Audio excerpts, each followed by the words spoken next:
Guilds Kineo, and this is my colleague Nina Brebner. So we're going to talk to you about onboarding today and focusing really on three key questions. The first, why do it? The second, what is good onboarding and whose needs is it trying to meet? And the third is how do it? And we're going to share some practical advice and examples with you towards the end of the presentation. Okay, so before we go on, let's just clarify what we mean by onboarding. Some people call it induction, some people say orientation, but we use the term onboarding at Kineo, and I actually used Wikipedia to look up what they had for onboarding, and I was quite impressed actually with what came back, because I felt like it was quite a good definition. So it lists that it's about the knowledge, skills and behaviours to become effective organisational members. And I like the way that it's got the word members there, because it's about becoming part of a culture and becoming an active part of an organisation. And great that it lists behaviours in there too. So just keep that in mind as we go through. So why on board? We're going to play out a business case for why we feel onboarding is crucial, not only to do it, but to do it well. Quick question for you, where I might need you to yell out quite loudly. What percentage of people do you think leave their organisation within the first year? Anyone? 5%? 10%? 50%? 40%? 15%? Okay. 1 in 3 people leave an organisation either voluntarily or involuntarily before the end of their first year. But what's more is that 22% of total staff turnover actually happens in the first 6 weeks of somebody joining. Now the reason that we're telling you this is that, well, staff turnover isn't to be gawped at. It's very expensive for businesses. Anybody can work out how much it costs an organisation to lose somebody in their first year? Anyone who thinks so? Let's do a show of hands. 1.5 times somebody's salary. Anyone?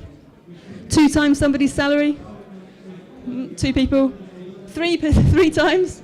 Surprise, surprise. Well done, you've gone for the highest option. Good choice, because that's right. It can cost up to 3 times somebody's salary to lose them in the first year of them joining. So 3 times somebody's salary. And PwC calculate that across UK industries, it costs up to £42 billion a year to lose people in that first year.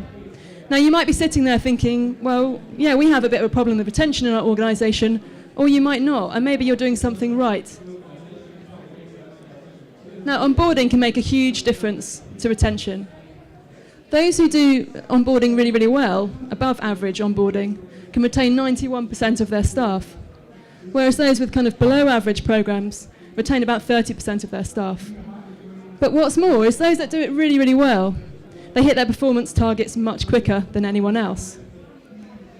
But you might be surprised to know that less than half people in this country, or less than half organisations, invest in formal onboarding programs.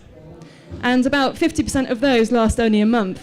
Lots of them last only a week or a day. So we have this vulnerable period of the first 6 weeks, and yet many onboarding programs don't actually support through that kind of period. So we think that onboarding is a must-do for organisations, and ideally for about the first 100 days. But it actually it's got to be about the quality, and this is what this shows. It's the quality that counts. So let's think about what good onboarding can look like. Now, good's obviously a subjective term, but when we talk about it in terms of training, we need to think about whose needs it's meeting. What goals is it meeting? And we have a feeling that sometimes onboarding misses a trick because we're not thinking through the needs fully enough and being kind of holistic about the picture. So we're going to weigh up 2 sides, the needs of an organisation versus the needs of an individual new recruit. So the needs of an organisation, we've created a kind of Maslow-like hierarchy.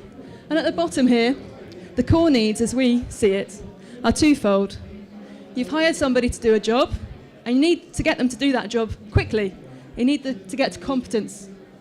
You also need them to work within the law and to be safe. And you might have internal policies and regulations. So compliance is the second core factor that we see. And probably about 90% of the requests that we get from our clients to talk about onboarding come in at that level. And you can understand why. It's fair enough from a business point of view. So beyond that, then companies want people to be... It sounds like I've got some competition over there.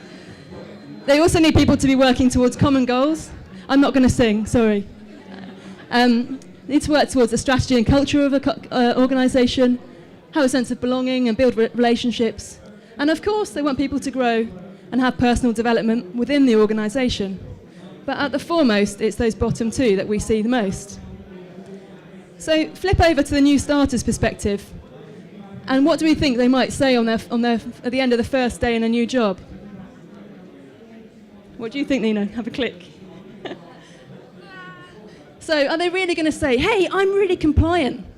I've learned all these procedures and policies, and I'm going to put them into practice soon. I'm just not sure quite how to yet. I don't really get the context. No, they're not probably going to say that. We wouldn't want them to say that, really. A new starter, I imagine that you want them to say, I really like the feel of it. People are really friendly. I think I've made the right choice. So what we think that new recruits want and what they crave are feelings. They want to feel that they've made connections. They want to feel that they belong. We've used the term love. It might be a bit too strong, but people are at the core. You don't get connections without people and culture and feeling a part of something. So that is what we see as the fundamental building block for onboarding for individuals. And building up from there, they want to understand what's expected of them. They want to have a personal development pathway and be supported. And ultimately, maybe into the end of the first month or 6 weeks of being in a new job, that sense of job satisfaction would kick in. And to feel valued in your job, well, for me, I'd want to be listened to and feel valued for who I am as much as what I do. So we seem to have a bit of a dichotomy. So on the one hand, organisations need to get people up to speed quickly, and there's a temptation to give them everything in one go. On the other hand, new recruits crave feelings, and people are key to this, especially managers. Research shows that it's the manager relationship that can make or break somebody staying in an organisation. So Forbes have got a great quote, which is slightly cynical, but I quite like it, that you arrive at an organisation and the organisation puts itself onto you. You might get a load of stuff with a logo, and the idea is, please fit in accordingly. This is who we are and what we do. Can you crack on with it, please? On the other hand, though, we hire someone for who they are and the perspectives that they bring. We often hire someone for the fresh blood that they bring in, and then we accidentally kind of transfuse that quite quickly by putting onto them the way the company does things. And actually, people want to be listened to and valued. So we've labelled these two things as efficiency and empathy. Organisations need people to get competent and compliant efficiently, whereas we think that new recruits need empathy. And that's the side that perhaps people aren't thinking through well enough or enough of in onboarding.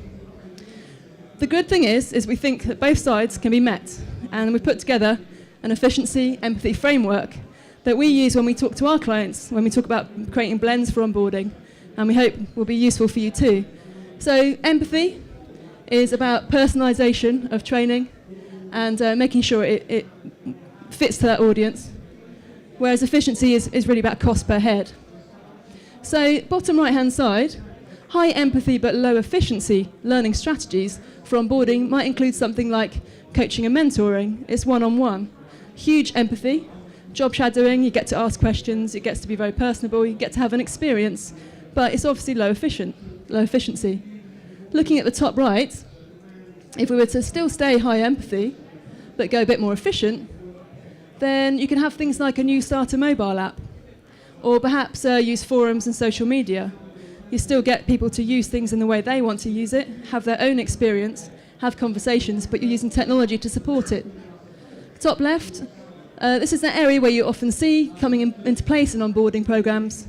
Online tests and quizzes and compliance training might well fit there. And that's where you've maybe got your slightly more generic learning. Now, the bottom left is the area you probably have to question the most in terms of what it's doing there. So if you have a half-day classroom session, which is very one-way and presentational, then you're probably not checking any boxes. And if you have an info-based webcast as your onboarding program, no room for questions, again, maybe it's not serving enough in terms of efficiency or empathy. But couple those things with something from the right-hand side, have some follow-up conversations, have some coaching, then suddenly, as part of a blend, you start to make it more empathetic. So, That's our framework, and I'm going to hand over to Nina, who's going to talk you through a sample blend and some examples. Thank you, Kirsty. So Kirsty's just given us some fantastic theory around what is onboarding, why it's important to employees on an emotional level, and why it's important to employers on a competency and financial efficiency level. What we want to look at now is how we tackle this as an onboarding exercise. So we're going to have a look at how we organise the programme as large as onboarding. We're going to walk through a sample blend that would come out of that exercise. We're going to look at the technology that underpins that blend, and hopefully all the way through this we're going to relate it back to the efficiency and empathy framework that Kirsty mentioned. So we work with a number of customers who quite often their onboarding can be as long as 100 days, in some cases it's many more. And that's quite a challenge for some people to understand how we take so much content over such an extended period of time and make it a constructive programme that's relevant to those people and also reaches out to the efficiencies of the organisation and the empathy needs of the employee. One of the ways we tackle this, and this is something that you could do yourself, is by doing a blended design session. And we start that session by building a visual of the present. So we get the customer to come along, and they come along with all the topics that they'd like to cover off as part of their onboarding programme. We get them to indicate what those topics are, how long it is that they need to run for, so is it 20 minutes, is it 2 days, and we get them to identify what the present delivery mechanism is. So is it e-learning, is it face-to-face, is it mentorship, etc. Once we've mapped that visual out, we then start to explore and learn more about the different delivery mechanisms. So this is about getting everybody inspired about different ways of which they could tackle the learning of which they do at the moment. So that may be e-learning again, it may be virtual classroom, it might be a webinar, it might be a document, it might be a seminar of some kind. So as a group, we work through those and get a little bit of an understanding of how they work, why they work well, and when are they best placed for different audiences. Once we've got those two, we can then start to build a visual of the future. So we take all the subjects that we had for the present and we start to look at how we can deliver them differently. So we might be looking at a 2-day face-to-face delivery session and saying, okay, could we get that down to 1 day but wrapper it with some e-learning? Or actually, is the face-to-face really effective as a 2-day and we just need to leave it where it is? So we start to explore all the deliveries one by one and examining how we might be able to deliver them differently. Once we've started to build a visual of the future around how we tackle each of those topics, we start to examine the personas and the learner types. Now, we recognise that in order for an onboarding programme to be really effective, we need to understand who we're delivering it to. So it's about understanding how those individuals learn and what type of people are they. In order for a blended programme to be really effective, we need to be able to think about those learner types, and we can create a high efficiency programme which serves the needs of the business, and not by cutting corners, but by actually enabling a faster, more effective uptake of knowledge, because we're delivering the learning in the way that's really effective for that learner type. We can also create efficiency through the effective use of technology by thinking about the people we're delivering to, by using appropriate offline, etc. Once we understand the learner type, it then becomes a lot easier then for us to start building that onboarding programme. So we take all the bits from the build a visual of the future and we start to apply that then to the different personas and learner types. So what might this look like? So here's an example blend that we've kind of put together just to help you visualise what might come out of one of those workshops. Oh, sorry, I'm taking over now. So the first section that you might have in your blend is your pre-hire. So your pre-hire is all about attracting the right person. So you're actually getting them before they've even filled in their application form. It's about setting an expectation about who you are as a business and what you expect of your people when they work for you. It's about creating that very first emotional connection, and it's also about marketing your business. If they've brought into that emotional connection, maybe they'll pass that on to other people. We then move on to the pre-start section, and the pre-start is about reiterating those expectations again, so maybe it's something that goes out as part of the offer letter. It's also about engaging them at their very earliest and most hungriest points within employment with you. Your hungriest learners are those that have just joined your organisation. They're enthusiastic, they're excited. Grab that culture while it's there, and maybe they might even start a more enthusiastic culture within your business when they start with you. We move into day one as an example, and day one should be about creating connections, and we do that by introducing them to various people within their team. It's about embedding culture, and it's about building confidence and independence. And the independence becomes the really important bit, because it's the bit that then makes them sustainable within your organisation moving forward. And then week one is about manager engagement and on-the-job activity. We notice from the very first 3 sections there's a huge amount of empathy in there, so it's all about tackling people at an emotional level. But as we come into week one, we start to get them a bit more hands-on with their job. So there's some job shadowing in there. Maybe they're submitting some assignments. But also you've got the manager wrap-up that's carrying on through into week one. And the manager wrap-up's really important, because it's about engaging with somebody and saying, actually, you know what, you've made the right decision to come and work with us, we're happy with what you're doing, and you're guiding them into their next steps of their onboarding programme. When we look at week 2 as an example, we can see a real shift coming out of some of the high empathy areas, and we're starting to focus a little bit more on what the business needs from the employee. And we can see that there's more around on-job tasks. We're starting to see some formal skills training taking place, some action learning groups, there's some compliance in there as well. But to make sure that we sustain empathy during a period which is all about compliance and skill buildings, we build in a bit of reward and recognition. And the reward and recognition can be something as small as a certificate, or if any of you are familiar with Mozilla badges, it could be using Mozilla badges within your learning management system, or it can just be as small as somebody patting you on the back and saying, great job, let's see how well we go on with next week. And just to put an added point on that, we recognise that each onboarding blend is unique, and it will be driven by a number of factors. It will be driven by the role, the people that we're targeting, where they work, what are their technical challenges in the environment that they work in, and what are their work patterns, and much, much more. So we're by no means saying that that example blend is the be-all and end-all of how you should be doing your onboarding, but it gives you a little bit of a sample taste and hopefully a bit of an insight into what happens when we start to work with you, or you do the onboarding blended workshop yourself, what can come out the end of it. We've pulled some examples together, and I spotted that we've got TUI in the audience somewhere, but we've been doing some fantastic onboarding work with TUI Group, and it's a real mix of resources. We've got 14 hours worth of resources in total that are underpinning the blended work that they're doing themselves within the organisation, and they're also doing a lot of campaign work to back that up as well. On the left-hand corner, we've got what we call high efficiency and slightly low empathy, in the sense that it's product-based knowledge, and in isolation, it's less of the making you feel good and more of the we're teaching you a core bit of knowledge. We've got Barclays onboarding in the middle there, and that kind of sits a little bit in between all of them. There's a bit of high empathy in there, some high efficiency. And the interesting thing with the Barclays onboarding example is that it's always delivered before day one. So it's actually given to people before they start to really kind of get them engaged in the business.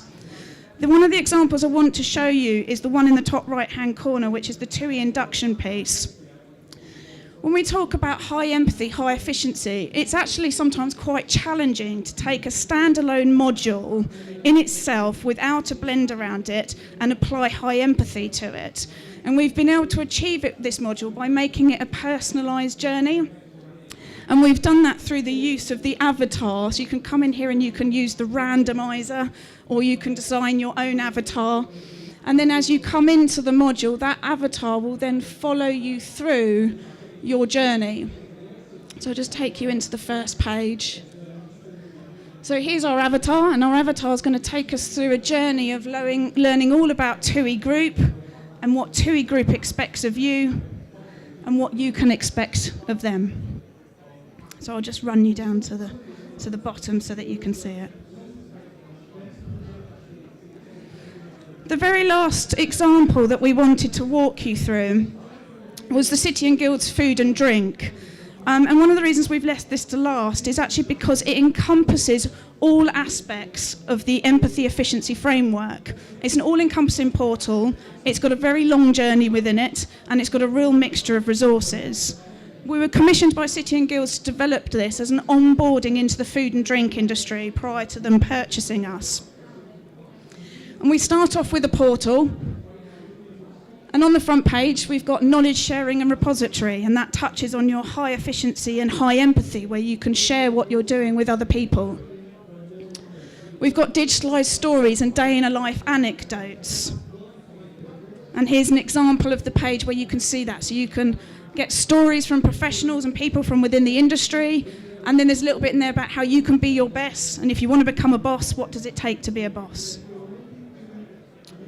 We've got milestones and recognition. So this is high empathy because it's a personalised journey that's relevant to you, the way you need to learn and what it is you need to do. What you've also got on the right-hand side there is how we're rewarding people as they go through their journey. We're not just rewarding them for completion, we're rewarding them for assignments, challenges, extra work, winning badges, and also things like community participation. So the more they participate, the more they build up points towards their project and their course. Here's an example of a course page, and we've got a real mixture of all 4 quadrants of the framework across the empathy and efficiency. And you've got a mixture of digital resources, case studies, behavioural value and practical based, games, scenarios, assignments, articles, etc. Here's an example of the high empathy and low efficiency. Not the prettiest of screens, but this is actually the mentor screen where they can see all the activity that's taking place with those that are going through the onboarding program. And they're able to see anything that's been uploaded, any activity that's taking place, they're able to grade against that activity as well. Okay, and here's just some samples of the content that resides within it. So we've got short digital simulations and games. And then we've got engaging PDFs that people can download. So that's given you a little bit of a walkthrough of how we can take the theory and turn them into practical situations. And I'm now going to hand you back to Kirsty, who will give you your top 10 takeaways. Thanks, Nina. So as it says on the box, we've got 10 takeaway must-dos for you. So we've shown you some examples and we've shown you a bit of theory, and we've got a lot more of the kind of the thinking and theory available in our guide, which you can collect from our stand at the end. We'll show you how in a moment. But we just wanted to end with some tips that you might be able to take away and kind of put into action yourselves, and some of them are kind of quick wins if you're not already doing them. So our number 1 really is to begin with empathy, to put yourself in the shoes of your audience, and always start from that point. It doesn't mean that you won't get an efficient outcome by starting from that point. It probably means you'll get a more effective outcome, and you can balance it against efficiency once you've started from that point. Create an experience, not training. So this isn't about knowledge and skills training. It's got to be about experience. It's about assimilating someone into the culture. It's about making them feel part and being an active member of an organisation. Consider starting before the start date for both efficiency and empathy reasons. Hook somebody in before they've even started. Tick off some of the kind of more procedural things that you would normally do on day 1, so you can make the most of day 1 for people time and for people to make connections. Make it outcome focused. We showed you our journey through the City and Guilds portal, a personalised journey.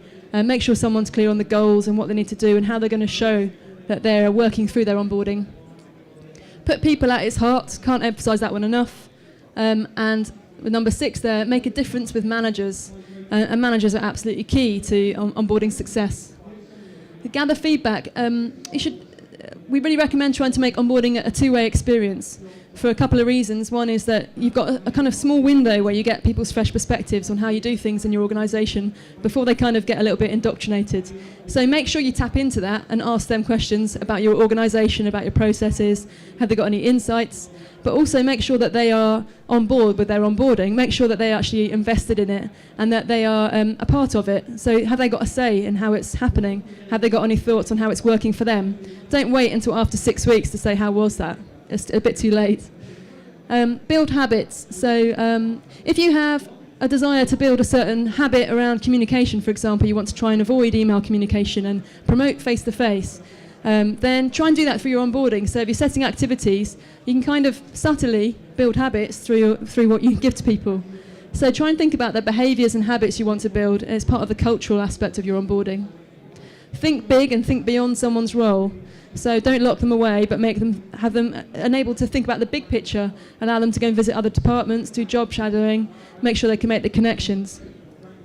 And number 10 is to give it personality. And you've seen some of the work we've done with TUI and also with City and Guilds, with food and drink, where it has a real sense of brand. And all of the components, although they might be very different and some of them might be more efficient and some of them might be face-to-face, workshop-based, they have a branded story. They have a visual identity. They have something that people can connect with, something kind of tangible that they can talk about with other people.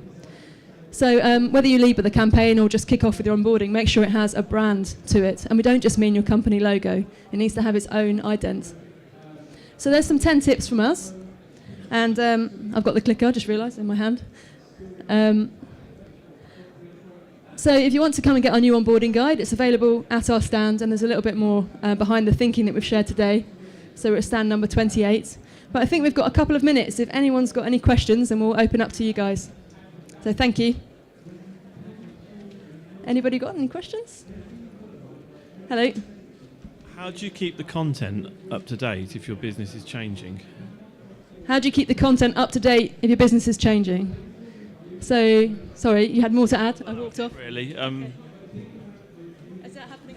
You do that glorious piece of work, and then the video's out of date in 6 months' time. So surely you have to keep recording video, keep creating content. I mean, that must be expensive, and you need someone to do that. Is that what you do, or? Yeah. Yeah. Okay. Let's chip in.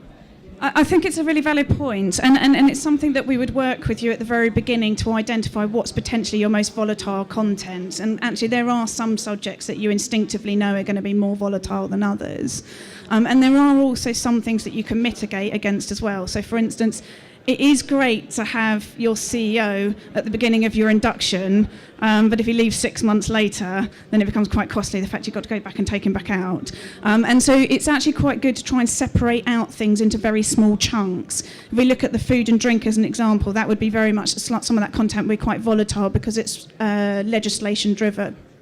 So everything is actually just under 5 minutes long. So if we need to make a change, we can make a very small change to only a small section of content and not for it to affect everything else that's attached to it. So you could have something like your CEO video in there, but it's standalone, and it means that you can own it, you can re-record it, you can change it when your new CEO comes in. Systems training, the same. You perhaps spend a little bit less on it. You make sure people internally have been through some kind of capability training program so that they know how to make the changes to that content themselves, so you're not dependent on your supplier. And then you spend your little bit more money on the bits that you know aren't volatile and are important to your business. But yeah, I think it's about mixing up the resources, keeping them neat and small, and recognising what's volatile and what's not, and how you tackle those. Any other questions? Oh, there's one up the back there. Oh, do you want to run over? Yep. Okay. So, lady over there, sorry, what's your name? Kath was asking how we engage managers in the experience, since we're saying that this is so reliant on managers, which is a great question. One thing that we would recommend to our client, I'm sure you'll chip in a moment, is actually it might be an idea to consider running a kind of internal campaign and also a kind of training program for your managers, because you might be making assumptions that, first of all, they are engaged and on board with your onboarding program, but also that they are effective coaches and mentors, and they might not be. They might not recognise how much time it's going to take, and their boss might not recognise that too.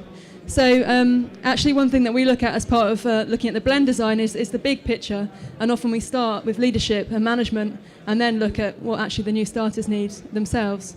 So I'm not sure if that answers your question enough, but starting with a campaign is a good idea, and getting them really engaged with it, get their appetite kind of wet, and then they'll be more willing to do more with it.